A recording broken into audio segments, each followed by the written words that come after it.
तो आज हम लोग स्टार्ट करते हैं रिव्यू।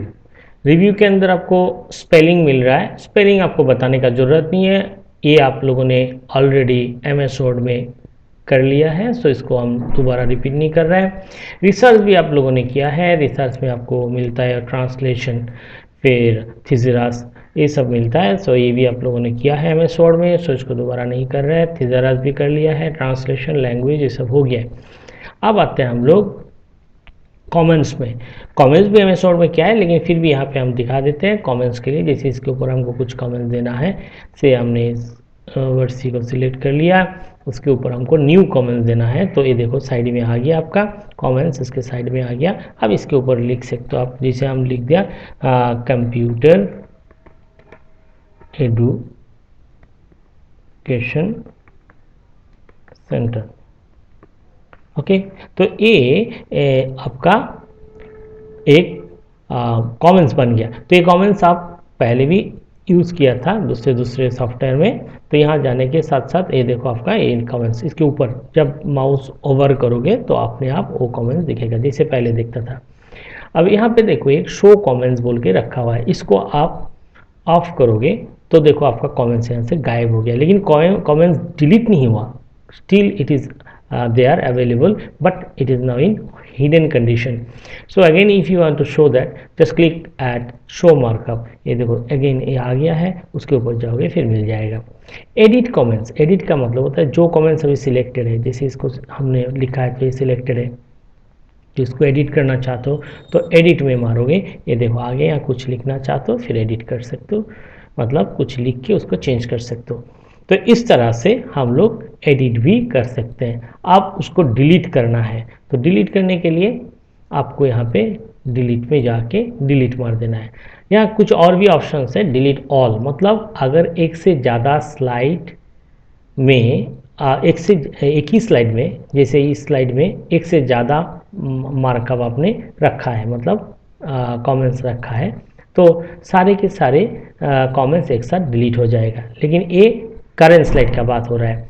जब आपका दूसरे स्लाइड में, मतलब पूरा का पूरा प्रेजेंटेशन में अलग अलग मार्कअप होगा, मीन्स कमेंट्स होगा, वो सबको मिटाना है, तब ए delete all markup in this presentation, ये मारना होगा। ठीक है, तो फिलहाल हम लोगों ने एक ही यहाँ बनाया है। अगर आप दूसरा और एक बना के देखना चाहते हो तो देख सकते हो। देखो इसको हमने सिलेक्ट किया, फिर इसके ऊपर न्यू कमेंट्स दे दिया, से लोकेशन हमने दे दिया NSDC सेंटर। तो इसमें हम ए लिखते हैं, कमेंट्स ए आ गया।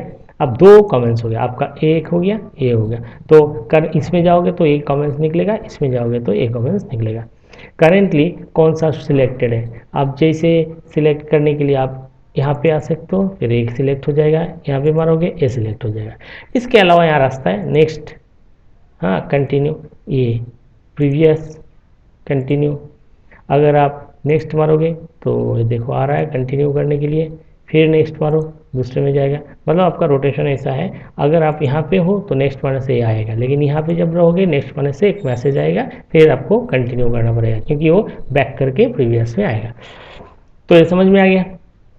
अब हमको रिमूव करना है, रिमूव करने के लिए क्या करना होगा, सिलेक्ट कर लो जिसको रिमूव करना चाहते हो, तो डिलीट, ये चला गया। और अगर हम दोनों को एक साथ अनडू करके एक बार नेक्स्ट वाला मेनू करते हैं, ये देखो इसमें जाओ डिलीट, इसमें कोई सिलेक्शन का ज़रूरत नहीं है क्योंकि आपका मल्टीपल मार्कअप चला जाएगा, कमेंट्स चला जाएगा। तो यहाँ क्लिक कर दो तो दोनों एक साथ चला गया। तो ये हो गया आपका कमेंट्स। नेक्स्ट आते हैं protect presentation, restrict how people can access. ये आपका अनरेस्ट्रिक्टेड रखा गया है क्योंकि ये नेटवर्क का बात है। इसमें आप लोगों को हम पहले भी बताया था कि नेटवर्क में जब भी हम लोग किसी भी सॉफ्टवेयर को यूज़ करते हैं तो उस सॉफ्टवेयर में क्रेडेंशियल दे के, मैनेज क्रेडेंशियल बोलते हैं, उसको दे के फिर उसमें घुसा जा सकता है नेटवर्क क्लाइंट कंप्यूटर में। सो ये आप लोगों को लैब में ही मिलता है, सिंगल कंप्यूटर में इसका कोई काम नहीं है। सो इसीलिए यहाँ पे हम लोग ये नहीं कर पाएंगे।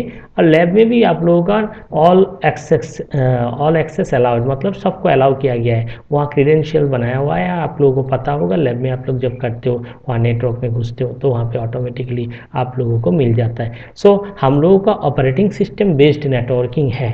यहाँ पावर पॉइंट को खाली शेयर नहीं किया जा रहा है, वहाँ पूरा सॉफ्टवेयर को ही शेयर किया जा रहा है, प्लेटफॉर्म को शेयर किया जा रहा है, इसलिए वहाँ पे ये मीनिंगलेस है, ये मीनिंगफुल नहीं है। लेकिन जहाँ पे एमएस ऑफिस को शेयर किया जा रहा है, वहाँ पे बात अलग है। वहाँ पे इसका रेस्ट्रिक्टेड एक्सेस मैनेज क्रेडेंशियल, इस तरह से हम लोग क्लिक करके यहाँ मैनेज करेंगे। देखो यहाँ ये देखा, यहाँ सर्वर के साथ कनेक्टेड होगा, फिर ये आ जाएगा। यहाँ पे हमको बनाना होगा, खाली एमएस ऑफिस के लिए बोला जा रहा है। जहाँ माइक्रोसॉफ्ट ऑफिस का सर्वर बनाया जाता है वहाँ पे, मतलब ऑपरेटिंग सिस्टम का प्लेटफॉर्म के ऊपर बेस करके नहीं। ऑपरेटिंग सिस्टम सबका अलग अलग होगा, लेकिन एमएस ऑफिस किसी सर्वर से शेयर हो रहा है तब ये बात आता है। लेकिन हम लोग ऑलरेडी यहाँ पे जैसे आपका लैब में हम लोग ऑलरेडी ऑपरेटिंग सिस्टम विंडोज 10 को सर्वर बना के विंडोज 10 के प्लेटफॉर्म में क्लाइंट कंप्यूटर से काम कर रहे थे, वहाँ पे ये मीनिंगलेस है। ओके, क्योंकि वहाँ क्रीडेंशियल आपको देना ही पड़ता है जब आप मशीन में एक्सेस करते हो, तो एक बार में सारा राइट्स मिल जाता है। तो ये हो गया रिव्यू खत्म है आप लोगों का। नेक्स्ट व्यू में आते हैं। व्यू में आपका देखो ये normal, slide shorter, notes, slide show, slide master, handout, notes master, ये सारी चीज़ यहाँ पे हम लोगों को एक के बाद एक करना है। तो सबसे पहले हम लोग देखते हैं व्यू। ऐसे आप लोगों ने व्यू को किया है एमएस वर्ड में भी, एक्सेल में भी, तो वहाँ पे कुछ अलग था, थोड़ा सा अलग था, यहाँ पे थोड़ा अलग मिल रहा है। तो देखो नॉर्मल मोड, ऑलरेडी जिस मोड में हम लोग है उसको बोलता है नॉर्मल मोड। इस मोड में हम लोग अपने स्लाइड को यहाँ बड़ा करके देख रहे हैं। नीचे आपको नोट्स लिखने के लिए ये यहाँ एनवायरमेंट ये जो पेन मिल रहा है, ये पेन मतलब स्मॉल विंडो, वहाँ पे आप नोट्स लिख सकते हो। साइड में आपको स्लाइड्स का दिखाया जा रहा है, फिर आउटलाइन मारोगे तो उसमें जो लिखा हुआ है वो साइड में आ जाएगा। ये देखो आउटलाइन में सब आ गया। तो स्लाइड में फिर जा रहे हैं, तो ये हो गया आपका नॉर्मल व्यू। स्लाइड शॉर्टर भी आप लोगों ने देखा था जब कस्टम शो किया था हम लोग, उसमें भी स्लाइड, ये देखो ये आ गया, ये वहाँ पे मिला था आप लोगों को। ये देखो ये स्लाइड शॉर्टर व्यू है। यहाँ एक अरेंजमेंट एनवायरनमेंट है, मतलब आप किसी स्लाइड को बाद में किसी को पहले ला सकते हो। ये एक्चुअली नॉर्मल में भी किया जा सकता है, साइड का जो लेफ्ट साइड में जो विंडो होता है वहाँ पे किया जा सकता है। सो इस पर हम लोगों को जैसे टाइम वगैरह सब एक साथ दिखाई दे रहा है, कितने टाइम कौन सा चलेगा, कस्टम एनिमेशन क्या हुआ है या ट्रांजिशन क्या हुआ है, वो सारे बात यहाँ पता चलता है। नंबरिंग 1 2 3 हिसाब से अरेंज किया गया है। ओके, शॉर्टिंग किया गया है इसको। तो ये हो गया। नोट्स पेज में आप आ जाओ, जी देखो नोट्स पेज यहाँ आ गया। अब इसमें आपको एकदम शुरू में हम बताया था कि नोट्स पेज के लिए देखो किसी भी स्लाइड एक खुल जाएगा, उसके नीचे ये देखो अलग से क्या आ गया, नोट्स लिखने के लिए एक विंडो आ गया। अब ये जो नोट्स के लिए विंडो आया है उसमें आप चाहो तो ऐड कर सकते हो, नोट्स लिख सकते हो। ठीक है, ये हो गया नोट्स पेज। अब उसके बाद स्लाइड शो तो बार बार कर ही रहे हैं। अब हम लोग यहाँ देख रहे हैं एक नया चीज़, इसको बोलता है स्लाइड मास्टर। तो स्लाइड मास्टर का मतलब होता है कि जब भी हम लोग कोई भी स्लाइड, जैसे देखो यहाँ अलग अलग स्लाइड हम जब बना रहे थे तो उसमें कलर, बैकग्राउंड, पिक्चर, ग्राफिक्स, ये सब आप अपनी मर्जी से डाल रहे थे और एक दूसरे से लिंक्ड नहीं था, मतलब एक का बैकग्राउंड दूसरा नहीं ले रहा था। हाँ, अगर आप अप्लाई टू ऑल करते हो तो उसमें जा रहा था, उसमें भी लिमिटेशन था। लेकिन स्लाइड मास्टर अगर आप बनाओगे, मास्टर का मतलब क्या होता है, प्री डिज़ाइन टेम्पलेट, मतलब पहले से जो डिज़ाइन करके रखा होगा व रखा हुआ है। तो आपने अगर कोई ऐसा डिज़ाइन बना के स्लाइड का रखे हो और आप चाहते हो उस स्लाइड को फॉलो करके जितनी भी नया स्लाइड आप बनाओगे वो आता रहे, तब इसको हम लोग मास्टर बोलेंगे। समझ में आया बात? मास्टर का मतलब क्या हो रहा है, जिसको जिसको कॉपी करके जो पहले से डिज़ाइन होगा, मतलब आपको ही बनाना है, आप उसको बना लो, उसके बाद उसको कॉपी करके, मतलब उसमें जो भी आप डिज़ाइन दोगे उसको फॉलो करके नया स्लाइड जब भी आएगा वो उसको एडॉप्ट करेगा और उसमें आपका सारा background, colour style, font style ये सब आ जाएगा। पर टेक्स्ट का बात नहीं है यहाँ पे, टेक्स्ट आपको हर स्लाइड में डालना है, आप ही को डालना है। अगर कुछ आप मास्टर में लिख दोगे तो वो रिजिड हो जाएगा, मतलब हर स्लाइड में वो ही आ जाएगा, इसलिए उसके साथ कोई कनेक्टेड नहीं है, उसके साथ कोई कनेक्शन नहीं है। हाँ, तो एक बार करके देखते हैं। करने के लिए बेहतर होगा इस स्लाइड को हम लोग ख़राब नहीं करते, इसको एक बार रहने देते हैं क्योंकि बाद में लग सकता है, हम लोग नया स्लाइड ले लेते हैं। हाँ, ऐसा बात नहीं है कि यहाँ नहीं किया जा सकता, यहाँ भी कर सकते हो आप। जो रह हो गया बन गया वो रह जाएगा और बाद में आपका स्लाइड मास्टर को फॉलो करके आगे का आएगा। लेकिन आपको हम चाहते हैं एकदम शुरू से, मतलब कैसे करना है। जनरली हम लोग जब भी किसी भी स्लाइड को स्लाइड मास्टर के ऊपर बेस करके बनाना चाहते हैं तब हम लोग ब्लैंक स्लाइड लेके बनाते हैं, क्योंकि हम लोगों का मोटिव ये होता है कि जैसे एडवर्टाइज का बात बोलो या दूसरे किसी पर्टिकुलर कंपनी का कुछ प्रोडक्शन है तो उसके लिए बोलो, तो वहाँ पे जनरली कंपनी अपना आप खुद का एक स्टाइल मैनेज करता है। बैकग्राउंड का कलर ही बोलो, स्लाइड का प्रिपरेशन बोलो, स्टाइल बोलो, उसको खुद का मैनेज करना चाहता है, मतलब एक ही जैसा यूनिक रखना चाहता है। तो वहाँ पे हम लोग ज़्यादातर स्लाइड मास्टर बनाते हैं। तो देखो यहाँ स्लाइड मास्टर हम बनाने जा रहे हैं, क्लिक कर दिया स्लाइड मास्टर में। अब यहाँ पे देखो ब्लैंक, ये जो हमने जो स्लाइड हमारा अभी है वो ब्लैंक है, क्योंकि इसमें कोई भी स्टाइल अप्लाई नहीं किया गया है। अब हम लोग यहाँ स्टाइल अप्लाई कर सकते हैं। स्टाइल अप्लाई करने के लिए आपको देखो यहाँ पे कुछ मिल रहा है, देखा यहाँ पे क्या मिल रहा है, थीम्स। आप इस थीम में चले जाओ, इसमें से कोई भी स्टाइल आपको यहाँ अच्छा लग रहा है तो वो अप्लाई कर दो। ये देखो ये पूरा का पूरा थीम अपने आप इस मास्टर पे अप्लाई हो गया, देखा, ठीक है। अब अभी इसको यहाँ से क्लोज कर दो। क्लोज करने के साथ साथ देखो यहाँ पे आपका ये स्लाइड आ गया। इसके बाद आप अगर नया स्लाइड एक लेना चाहते हो तो होम में जाओ, न्यू में जाओ, यहाँ देखो आपका वो स्टाइल यहाँ दिख रहा है जो वहाँ पे अप्लाई किया है, आपका मास्टर का सारा स्टाइल सब में अप्लाई हो गया है। यहाँ से जो भी स्टाइल आप लेना चाहते हो, जो भी स्लाइड आप लेना चाहते हो उसमें वही मास्टर का रिफ्लेक्शन दिख रहा है। जैसे हम इसको ले लिया, ये देखो इसमें आ गया, देखा। तो इस तरह से एक यूनिक डिज़ाइन वो मेंटेन कर रहा है, जो मास्टर में है उसी को वो फॉलो कर रहा है। अब यहाँ दूसरा बात है, आप सोच सकते हो क्या हम लोग मल्टीपल मास्टर नहीं रख सकते? हाँ, रख सकते हैं। उसके लिए हम लोगों को फिर से डिज़ाइन में मास्टर में जाना पड़ेगा। तो फिर हम लोग मास्टर में घुसते हैं, स्लाइड मास्टर में जाते हैं। यहाँ जाके देखो आपको फिर एक नया लेना है, इंसर्ट स्लाइड मास्टर, देखा। तो इंसर्ट स्लाइड मास्टर में आप जाके जब भी क्लिक करोगे तो एक नया मास्टर पैटर्न लेके आए, ये देखो आ गया, आ गया। और एक ये ब्लैंक होगा, देखो आपका पुराना स्टाइल यहाँ था और यहाँ पे 2 नंबर बोल के आ गया, आया ना, 2 नंबर नया। अब इसमें आपको करना क्या है, इसको प्रिजर्व लिखा गया है, मतलब वो उसको रख देगा, सिलेक्टेड मास्टर को रख देगा। अगर प्रिजर्व ऑफ कर दोगे तो देखो क्या लिखा है, the master you have chosen not to preserve, chosen not to preserve are not used by any slide, do you want PowerPoint to delete this master, देखा। प्रिजर्व नहीं रहेगा तो चला जाएगा, यस करो, ये देखो चला गया, देखा। तो इसलिए ये प्रिजर्व वर्ड यहाँ एक्टिव रहना पड़ेगा, उसको आप ऑफ मत करो। यहाँ पे फिर से हम जाते हैं। हाँ, यहाँ और एक बात आपको बताते हैं, अगर आप डायरेक्टली कोई थीम लेके नया स्लाइड घुसाना चाहते हो कि नहीं हमको यहाँ से नहीं लेना है, हम सीधा थीम के साथ आना चाहते हैं, तो थीम अपने आप एक स्लाइड लेके स्लाइड मास्टर लेके घुसता है। ये देखो हम यहाँ क्लिक कर दिया, ये देखो आपका जो पहले का स्टाइल है ये देखो इसके ऊपर अपने आप ये अप्लाई हो गया। तो अप्लाई हो गया, अब आपको नया, अब वहाँ पे जो था, जो पहले के था बनाया हुआ, वो कहाँ है अभी, इसके ऊपर अप्लाई हो गया। तो वहाँ जाके एक बार आप देख लो, अब थीम चेंज कर लिया, ये देखो आप दोनों का थीम चेंज हो गया। अभी आपको नया स्लाइड लेना है, नया देखना है एक ठो, तो फिर से हम लोग स्लाइड मास्टर में घुसेंगे कि हमको न्यू स्लाइड, इस बार हमको नया चाहिए। तो नया चाहिए तो ठीक है, नया के लिए हम लोग क्या करेंगे, फिर यहाँ पे आते हैं, न्यू मारते हैं, ये देखो आ गया आपका, ठीक है ना। तो अब ये प्रिजर्व है ना, हाँ। तो अब हम लोग इसमें थीम के लिए जाते हैं, जाके हम लोग इस बार फिर वही पुराना वाला थीम दे देता है। अब देखो आपके पास यहाँ पे ध्यान से देखो, आपके पास एक नंबर ए आ गया,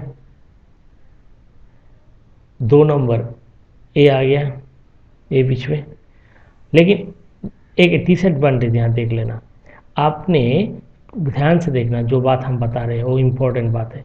यहाँ देखो 2 दिख रहा है, आपको दिख रहा है ना, ये 2 नंबर स्लाइड जो हमने इंसर्ट स्लाइड मास्टर से किया है, और हम लोग इसके ऊपर जब थीम से अप्लाई किया तो तुरंत एक थर्ड स्टाइल आ गया। ये देखो थर्ड मास्टर घुस के वो अपना स्टाइल लेके थीम से लेके आ गया ना। Okay, clear that. अगर हम लोग शुरू में जब लिया था मास्टर, उस टाइम पे हमने जब भी थीम मारा था तो जो शुरू में स्लाइड था मास्टर था, उसी मास्टर के ऊपर वो थीम अप्लाई हुआ। लेकिन सेकेंड टाइम जब किया तो देखो इसके ऊपर 2 नंबर में अप्लाई नहीं हुआ वो क्या किया, 3 नंबर और एक ठो लेके आ गया थीम। इसका मतलब ये माइक्रोसॉफ्ट का अपना एक एरर है, उसका खुद का प्रॉब्लम है, क्योंकि ये इलॉजिकल है। तुमने एक न्यू इंसर्ट स्लाइड मास्टर किया, अब जब भी तुम उसमें थीम से अप्लाई करोगे तो उसी में अप्लाई होना चाहिए, क्योंकि वो सिलेक्टेड है। तो ये कंसेप्ट पहला वाला के लिए करेक्ट हो रहा है, लेकिन जब भी नया स्लाइड मास्टर लेते हो वो थर्ड एक मास्टर लेके आ जाता है। इसको ध्यान रखना, ये उसका एक बाग या एरर बोल सकते हो, यहाँ पे सॉफ्टवेयर फेलर होता है। तो इसीलिए ऐसा नहीं है कि माइक्रोसॉफ्ट ने बनाया और सब करेक्ट है, कभी नहीं होता ऐसा। कभी मत सोचना कि किसी भी सॉफ्टवेयर कंपनी कोई सॉफ्टवेयर बनाता है और 100% एक्यूरेसी उसमें है, कभी नहीं, नेवर।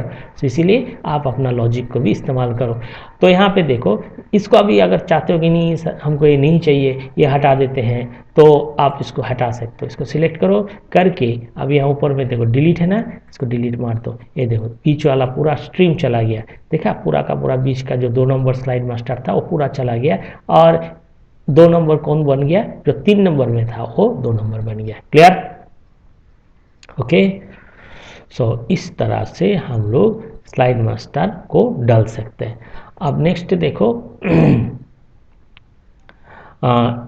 क्लोज करते हैं इसको। अब देखो यहाँ पे हम लोग स्लाइड एक डाले हैं, एक स्लाइड आया है, दूसरा ये आया है। अगर हम और एक स्लाइड लेना चाहते हैं, होम में जाते हैं, इस बार तुम जो 2 नंबर स्लाइड मास्टर लिया, देखो नीचे आ गया, ऊपर में भी है आपका, नीचे में भी है, देखा डिज़ाइन, दोनों डिज़ाइन यहाँ अवेलेबल है। अब इसमें से कौन सा लेना चाहते हो, जो आप लेना चाहते हो वो यहाँ से ले सकते हो। अब हम जैसे पहले वाला ये हो गया, दूसरा वाला ये हो गया, ये ले लिया, ये देखो ये आ गया यहाँ पे, देखा। ओके, तो इस तरह से आप दोनों कलर का, दोनों थीम का, दोनों स्टाइल का स्लाइड अपना नॉर्मल प्रेजेंटेशन में ला सकते हो, मास्टर को फॉलो करके। जब आप मल्टीपल मास्टर को वहाँ बना के रखोगे तो अपने आप नया स्लाइड लेने के टाइम में वहाँ पे अवेलेबल हो जाएगा, वो दोनों ही मास्टर का जो स्टाइल है वो दोनों आ जाएगा, और वहाँ से आपको खाली सिलेक्ट करना है कौन से मास्टर को आप फॉलो करना चाहते हो या किसके साथ जाना चाहते हो। Clear? Okay, so this is all about your master. So master इस तरह से बहुत ज़्यादा इम्पोर्टेंट है, क्योंकि हर एक स्लाइड में अपने आप अब आता जाएगा, बार बार आपको अप्लाई करने का ज़रूरत नहीं है, अपने आप आता जाएगा।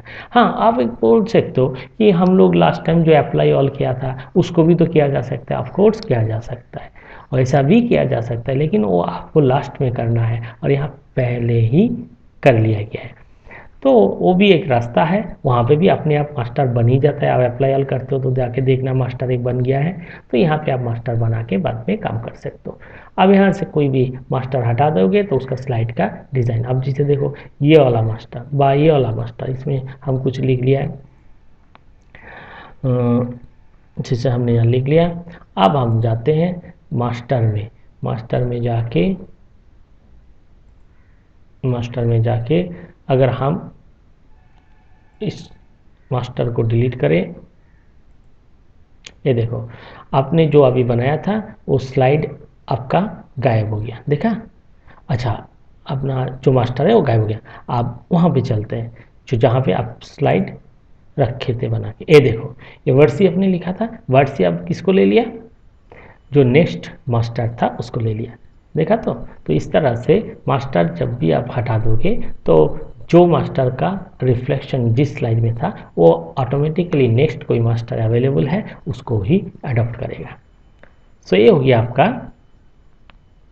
मास्टर वाला बात।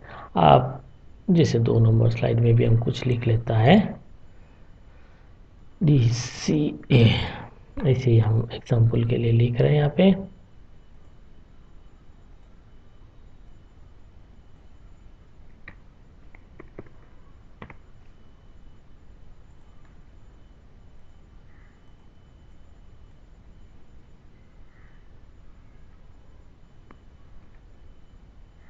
नीचे आपको ये जो दिख रहा है ये सब शॉर्टकट हैं, यहाँ से मूवी डाल सकते हो, इंडिया क्लिप, यहाँ से क्लिप आर्ट, ये सब क्लिक करने से डायरेक्ट खुल जाएगा।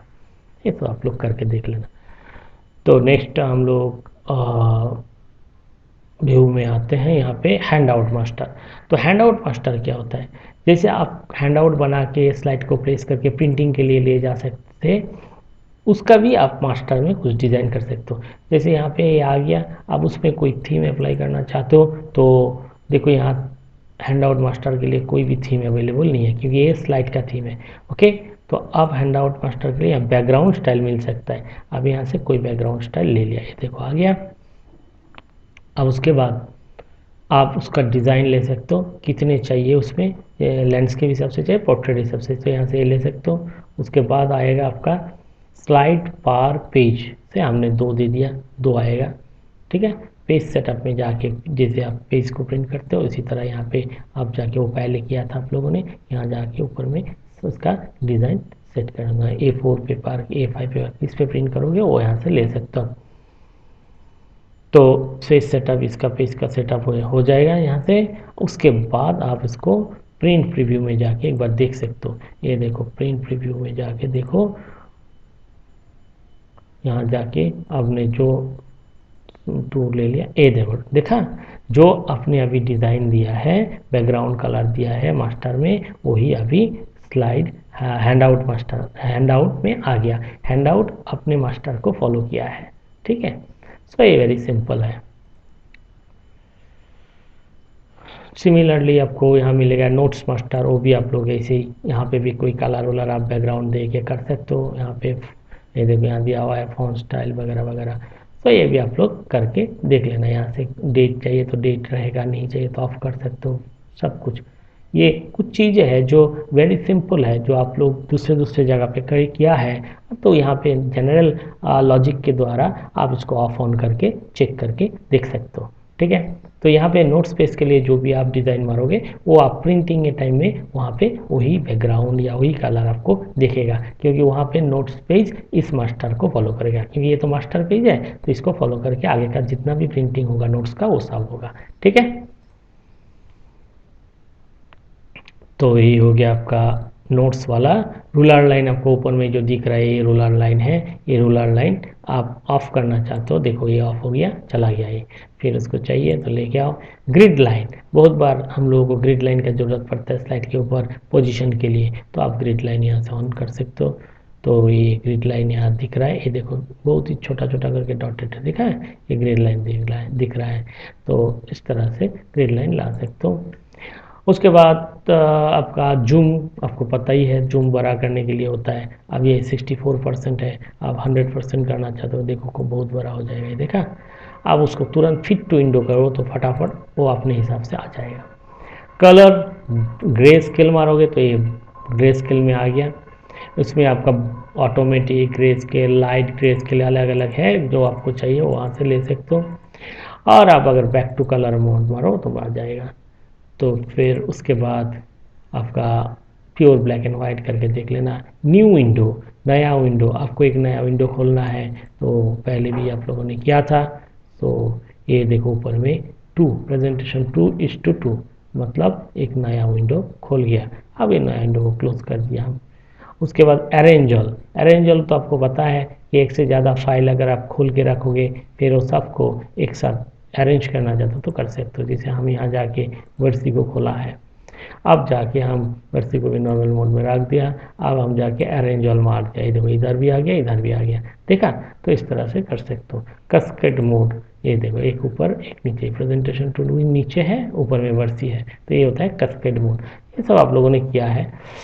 तो नेक्स्ट आपका मूव स्प्लिट। स्प्लिट का मतलब क्या है, जैसे हमने अभी इसको फिर नॉर्मल कर लिया है। स्प्लिट का मतलब होता है जैसे यहाँ नीचे जो है इसको स्प्लिटिंग करना।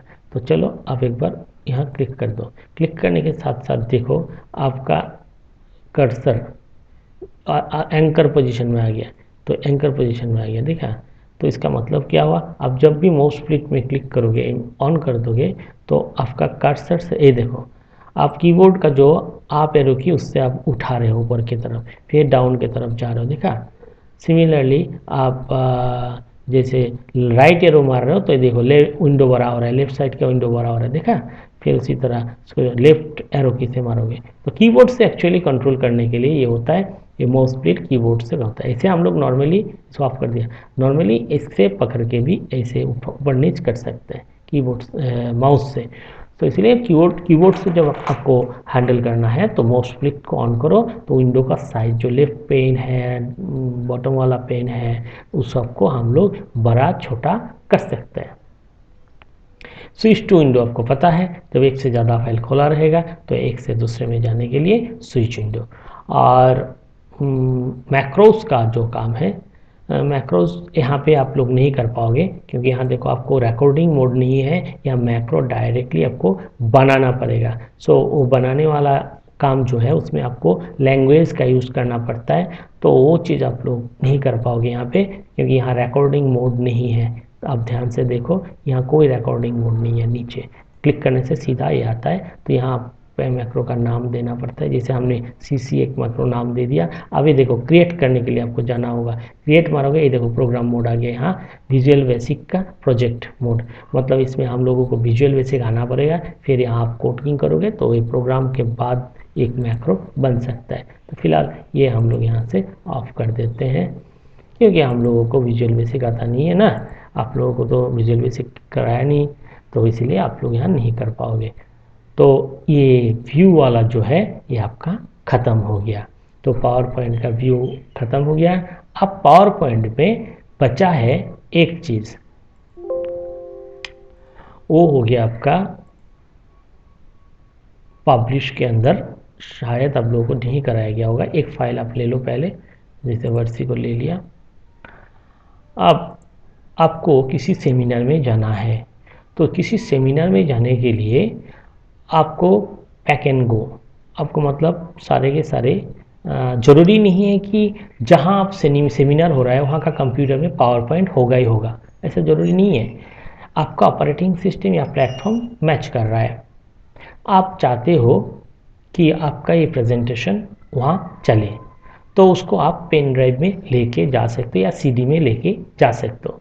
तो उसके लिए आपको क्या करना होगा, कंप्लीट जब हो जाएगा आपका पावर पॉइंट का शो, प्रेजेंटेशन जो बनाना है वो कंप्लीट हो गया है, फाइल आपने सेव कर लिया है।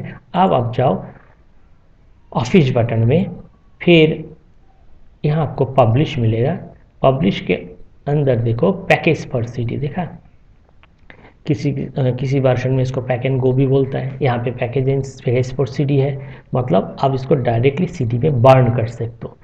तो फ़ायदा क्या होगा, फ़ायदा ये है कि जिस मशीन में आप इस CD को चलाओगे उस मशीन में पावर पॉइंट रहने का ज़रूरत नहीं है, क्योंकि ये सेल्फ कंटेंट प्रोग्राम है। मतलब इसमें सारे के सारे जो रिक्वायरमेंट होगा इसी CD के अंदर यहाँ से चला जाएगा। मतलब इस सॉफ्टवेयर इसको ऐसे बना देगा कि आप इस फाइल को जब भी चलाओगे कहीं पे भी, तो वहाँ पे ये आराम से चलेगा, उसको रिक्वायरमेंट उसी के अंदर रहेगा। मतलब आपका खाली प्लेटफॉर्म मैच होना है, ऑपरेटिंग सिस्टम खाली मैच होना है, बाकी सब वो खुद कंट्रोल करेगा। हम दिखाते हैं एक बार आपको पैकेज फॉर CD। हाँ, ज़रूरी नहीं है कि आपको CD में ही ले जाना है, आप पेन ड्राइव में भी लेके जा सकते हैं। देखो क्लिक करो।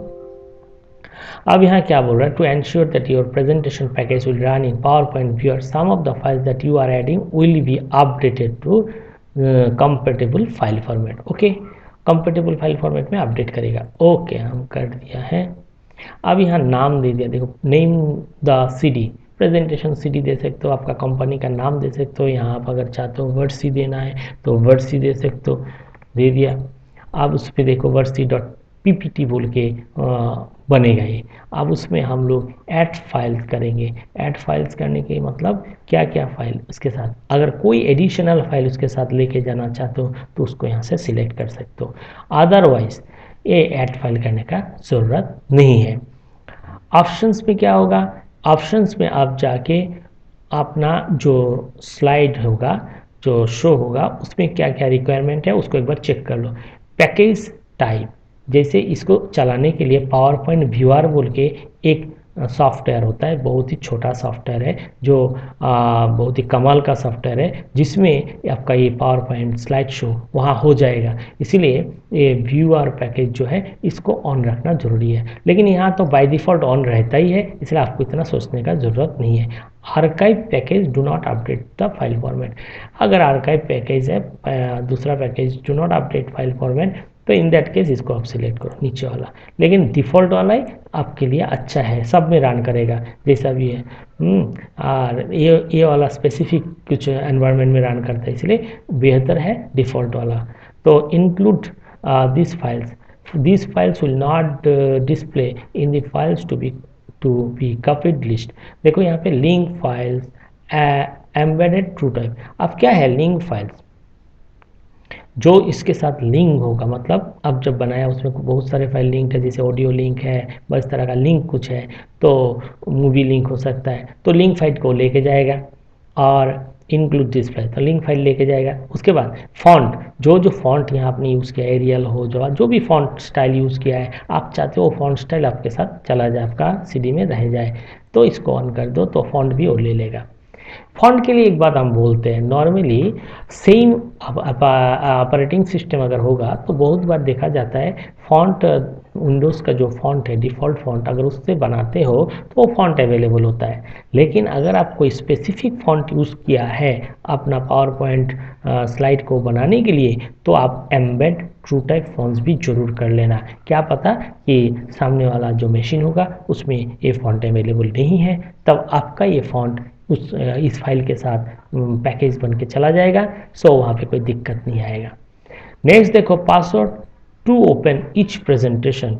प्रेजेंटेशन को ओपन करने के लिए जो पासवर्ड देना चाहते हो यहाँ दे सकते हो, मतलब आप जब भी प्रेजेंटेशन को वहाँ चलाओगे तो यहाँ जो पासवर्ड आप डाले हो वो पासवर्ड वहाँ पूछेगा, और मॉडिफाई करने के लिए भी वहाँ पासवर्ड अगर कुछ चाहिए तो वो पासवर्ड यहाँ पे दे के रखो, तो वहाँ मॉडिफाई के टाइम पे भी वो पूछेगा। ये आप लोग ऑलरेडी किए हो पावर पॉइंट में, जैसे normally password to open, password to modify होता है, वही चीज़ है, करके आप लोग एक बार देख लेना। हाँ, एक बार इंस्पेक्ट कर सकते हो, इंस्पेक्ट प्रेजेंटेशन फॉर इनएप्रोप्रिएट और प्राइवेट इन्फॉर्मेशन, इसको ऑन कर देना, तो ओके करो तो खुद एक बार चेक कर लेगा। ठीक है, तो फिलहाल हम इसको ओके करते हैं, कोई सिक्योरिटी नहीं दे रहे उसमें। नेक्स्ट देखो copy to folder, copy to CD, A मारोगे, कॉपी टू सीडी मारोगे तो आपका सीडी बर्न हो जाएगा, मतलब आपका यहाँ पे ब्लैंक सीडी लगाने का ज़रूरत पड़ेगा। उसके बाद डायरेक्टली ये फाइल उस सीडी में बर्न हो जाएगा, और बर्निंग होने के मतलब बर्निंग क्या होता है, राइटिंग टू सीडी, राइटिंग हो जाएगा सीडी में, फिर वो सीडी आप कहीं पे भी चला सकते हो। हाँ, सीडी ड्राइव होना ज़रूरी है। अगर आप चाहते हो कि हम पेन ड्राइव में ले जाएंगे तो यहाँ पे कॉपी टू फोल्डर मारो, ये मारने के बाद देखो यहाँ पे एक फोल्डर का नाम है, लोकेशन क्या है। अब अगर डॉक्यूमेंट के अंदर रख रहे हो तो ठीक है, अगर दूसरे लोकेशन पे रखोगे, पेन ड्राइव में रखोगे, तो आप ब्राउज करके पेन ड्राइव का लोकेशन यहाँ से दे सकते हो। ये आपको पता है ऑपरेटिंग सिस्टम में दिखाया गया है, तो यहाँ पे वो जो भी पेन ड्राइव है उसको यहाँ दिखाई देगा, तो उसको सिलेक्ट करोगे तो वहाँ वो चला जाएगा। ठीक है, अदरवाइज आप अगर चाहते हो कि नहीं हम एक बार बना लेते हैं मशीन में, बाद में हम पेन ड्राइव में ले लेंगे, ओके, वो भी फाइन, वो भी हो सकता है, कोई दिक्कत नहीं है। सो इसको ओके कर देते हैं। ओके करने के बाद आप यस इसका पैकेज बनाना शुरू होगा, देखो यस मार दो, आप थोड़ा वेट करो, ये देखो ये अपना पैकेज बना रहा है।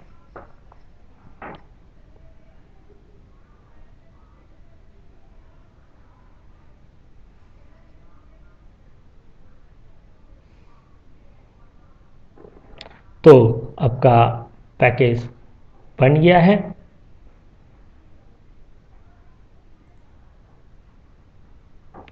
अब अभी इसको एक बार देखना चाहते हो, देखने के लिए अब इसको क्लोज करो, क्लोज करके इसमें जाओ, जाके आपका जहाँ फाइल बन के रखा है लोकेशन पे, जिस लोकेशन में, अब यहाँ ढूंढो क्या नाम से आपका पैकेज बना है, वर्सी नाम से बनेगा।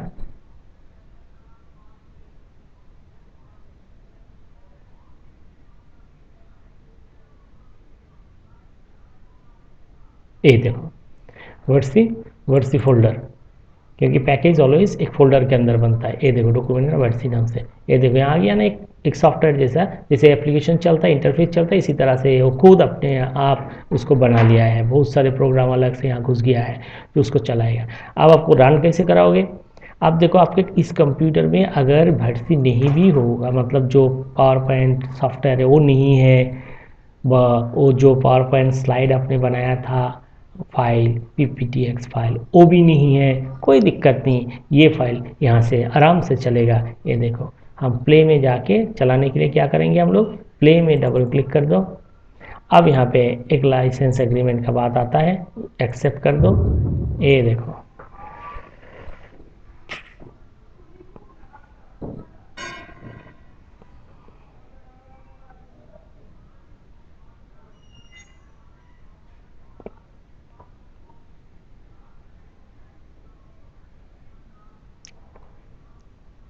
तो समझ में आ गया ना। तो इसी तरह से आप अगर चाहते हो पावर पॉइंट में कोई प्रेजेंटेशन बनाने के बाद उसको कहीं पे भी किसी भी सेमिनार में जाके उसको शो करना है, तो आप आराम से ऐसे CD में बना के ले जा सकते हो। ठीक है, पैकेज पर CD व आपका पैक एंड गो, जहाँ जैसा है, पुराना वर्जन में पैक एंड गो था, अब इसमें पैकेज पर CD व हायर वर्जन में थोड़ा दूसरा नाम से है, तो हर जगह पे आपको मिलेगा। तो इसलिए इसको आप कहीं पे भी लेके जा सकते हो, आपको कोई दिक्कत नहीं है। तो ये आपका बन चुका है, तो समझ में आ गया। तो आपका पावर पॉइंट ख़त्म ही है। अब आपको खुद को एक्सप्लोर करना है, तो खुद को एक्सप्लोर करने के लिए आपको प्रैक्टिकली करना होगा। तो प्रैक्टिकली आप उसको ठीक से करो। इसमें और कुछ बचा नहीं है। अगर आपका कुछ बचा हुआ है, इसमें पूछने वाला कुछ है व कोई भी डाउट्स है, आप हमको पूछो या इसको डिटेल्स में हमको लिख दो, तो हमको पता चल जाएगा, हम उसका सल्यूशन दे देंगे। ठीक है, लेकिन वो क्लास टाइम पे ही देना। और बाकी बात ऐसा है कि आपके लिए स्पेशली ये बात हम बोल रहे हैं कि ये ख़त्म हो गया, अब नया सॉफ्टवेयर हम अभी शुरू नहीं कर रहे हैं। ठीक है, तो ये नया सॉफ्टवेयर के बारे में बाद में हम लोग डिस्कस करेंगे। अभी फ़िलहाल यहाँ पे स्टॉप करते हैं।